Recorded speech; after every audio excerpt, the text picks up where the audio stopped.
Practice now 4 solve करें हम 5th chapter से। एक स्कार्फ की प्राइस $100 है और सेलिंग प्राइस इसकी है $88। हमने फाइंड करना है कि डिस्काउंट परसेंटेज क्या है। पहले हम डिस्काउंट प्राइस मालूम करेंगे कि इसमें कितना इसको डिस्काउंट हुआ है, फिर फाइंड आउट करेंगे कि वो 100 का कितना परसेंट बनता है। क्योंकि स्कार्फ की प्राइस 100 है तो वो 100 का कितना परसेंट बनता है। तो सिंपली हम 100 में से 88 माइनस करेंगे। 100 माइनस 88 इज़ इक्वल टू 12। यानी इसको 12 रुपीज़ का $12 का इसको डिस्काउंट हुआ है। तो हम देखते हैं कि 100 का ये $12 कितना बनता है।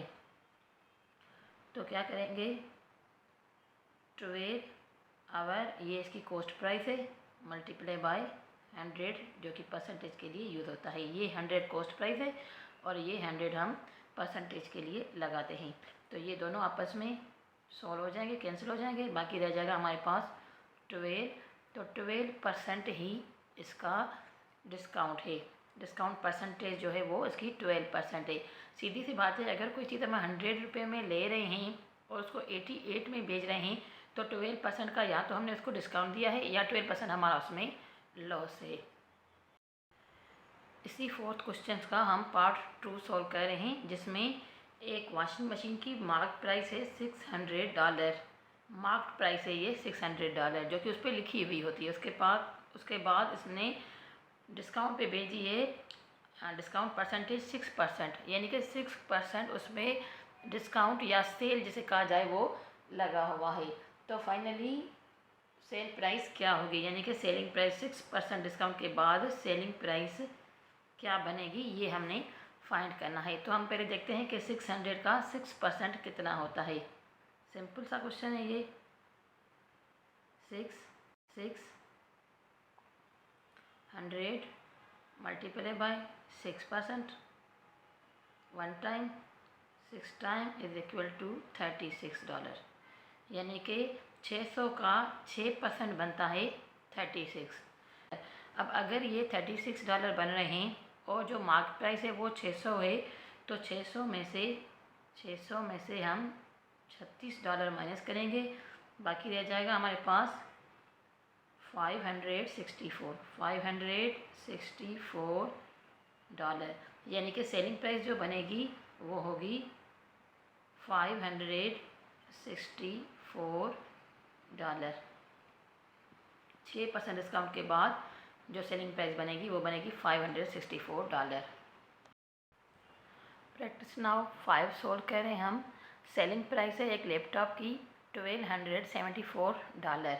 एक लैपटॉप सोल्व किया गया है $1274 का आफ्टर अ डिस्काउंट ऑफ 9%, यानी कि 9% के डिस्काउंट के बाद। तो हमने जो फाइंड करना है, find the marked price of the laptop. Marked price जो इसकी लैपटॉप की है हमने वो फाइंड करनी है।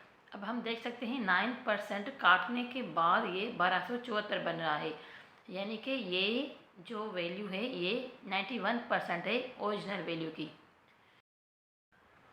मतलब जो कॉस्ट प्राइस है उसका अगर हम 99% काट दें तो हमारे पास है 1274। तो हम ये भी कह सकते हैं टोटल परसेंट 100 होता है, तो 100 माइनस 9 इज इक्वल टू 91। तो ये है 91% ऑफ कॉस्ट प्राइस या ओरिजिनल वैल्यू का। जो ओरिजिनल वैल्यू है ये इसका 91% है। तो उसका 100% हमने फाइंड करने के लिए क्या करना है, हम देख सकते हैं 1% of mark price, 1% of mark price is equal to 1274 और 91। ये हो गया इसका 1%। 1274 का, क्योंकि ये टोटल 91% है तो 1% फाइंड आउट करने के लिए हम इसको इससे डिवाइड करेंगे तो हमारे पास 1% आ जाएगा।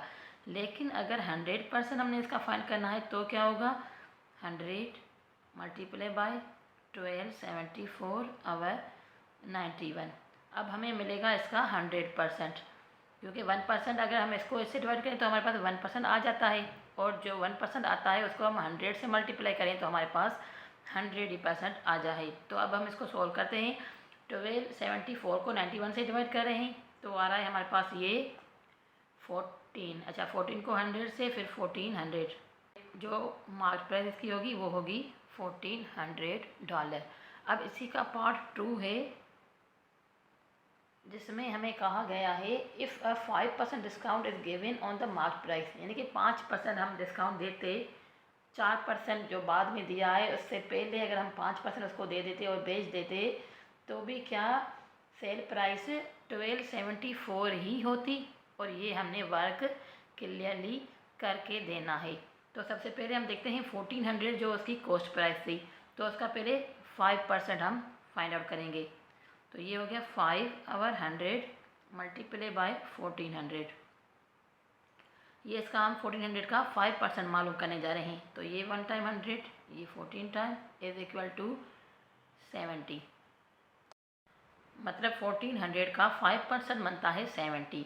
अब 1400 में से हम 70 माइनस कर दें तो ये हमारी तकरीबन प्राइस बनेगी $1330, यानी कि अगर हम 5% इसमें से लगाते या डिस्काउंट देते तो हमारी प्राइस बनती $1330। लेकिन हमसे पूछा गया है कि क्या वो भी 1274 यानी कि $1274 बनती, तो हम लिखेंगे नो ऑन 5%